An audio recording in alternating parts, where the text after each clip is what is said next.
নমস্কার, অনুদ্যান চ্যানেলে সকলকে স্বাগত জানাই। একবার ছেলে আর বাবা স্কুটারে করে রাস্তা দিয়ে যাচ্ছিল। হঠাৎ করে দেখে রাস্তার মধ্যে কিছু ছেলে কিছু আবর্জনার মধ্যে হুড়োহুড়ি করছে, ধস্তাধস্তি করছে, কিছু একটা নেওয়ার জন্য কাড়াকাড়ি করছে।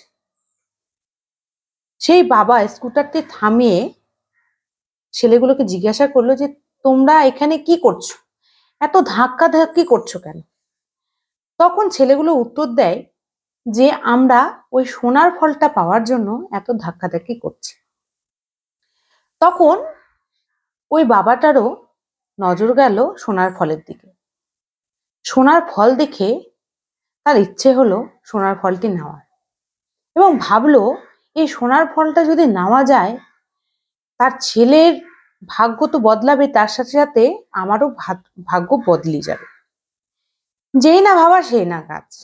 সে এই ভেবে ভাবলো আমার ছেলেকে আমি এই নোংরার মধ্যে ঠেলে দিই, ও এই সোনার ফলটা নিয়ে আসো।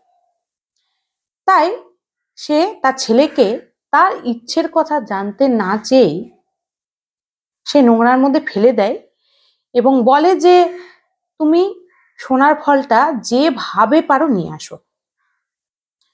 সেই ছেলেটা অনেক চেষ্টা করে সোনার ফলটা নেওয়ার এবং তার বাবাকে বলে, বাবা আমি পারছি না সোনার ফলটা নিতে। এবং যত সে ওই ফলটা নেওয়ার চেষ্টা করে তত সে ঢুকে যেতে থাকে সে নোংরার মধ্যে। আসলে সেই নোংরাটা ছিল কাদা, কাদার মধ্যে তার বাবা তাকে ঠেলে দিয়েছিল।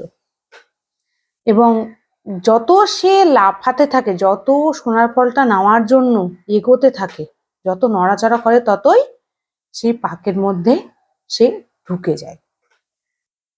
তার বাবাকে বলে, বাবা আমি পারছি না সোনার ফলটা নিতে। তার বাবা বলে, এতজন চেষ্টা করছে, তুমি বাহানা করছো আমার সাথে, যেভাবে পারো আমাকে সোনার ফলটা এনে দাও। এইভাবে ছেলেটা অনেক চেষ্টা করেও সোনার ফলটা নিতে পারে না এবং আস্তে আস্তে সে কাদার মধ্যে ঢুকতে থাকে এবং এক সময় সে কাদার মধ্যে পুরোটা ঢুকে গিয়ে মারা যায়। যখন ছেলেটা মারা যায় তখন তার বাবার জ্ঞান চক্ষু খুলে গেছে। সে জোরে জোরে কাঁদতে থাকে আর বলে যে আমি কি করলাম, আমি আমার ছেলের মৃত্যু চাইনি ওই সেই সোনার ফলের জন্য, আমি এটা বুঝতেও পারিনি। খুব জোরে জোরে কাঁদতে শুরু করে। এই কান্না দেখে হঠাৎ করে পাশ দিয়ে একটা সাধু যায় এবং সেই সাধুটি সেই বাবার কান্না শুনতে পায় এবং তার বাবাকে জিজ্ঞাসা করে, তুমি কাঁদছো কেন? তখন ওই সোনার ফলের দিকে ইশারা করে তার বাবা সবকিছু সাধুকে খুলে বলে এবং সাধুকে বলে, এখানে আমার দোষটি কোথায়? সাধু তখন সেই সোনার ফলের দিকে তাকায় এবং তাকে বলে যে ওই নোংরার মধ্যে সোনার ফল তো নেই। তখন তার বাবা রেগে ওঠে। তার বাবা বলে, আপনি কি দেখতে পাচ্ছেন না ওইখানে সোনার ফলটি আছে? কি বলছেন আপনি?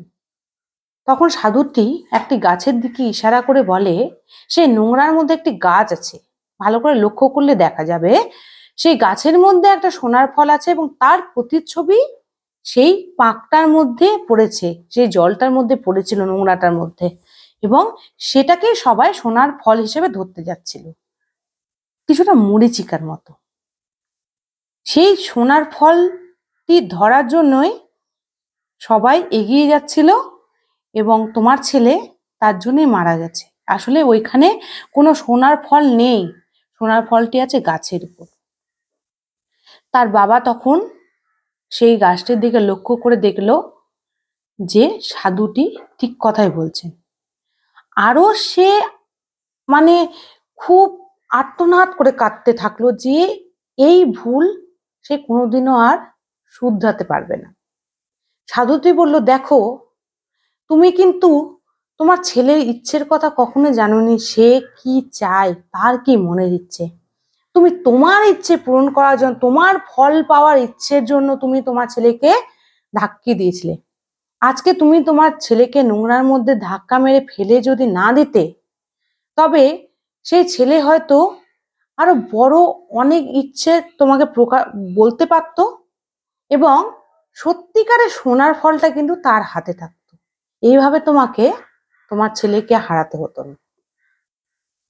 এই গল্প থেকে বোঝা যায় যে কখনোই নিজের ইচ্ছে অন্যের উপর চাপিয়ে দেওয়া উচিত নয়। অপর পক্ষেরও ইচ্ছে শোনা উচিত, তার ইচ্ছেকে গুরুত্ব দেওয়া উচিত, নয়তো এই বাবা আর ছেলের মতনই অবস্থা হবে। নমস্কার।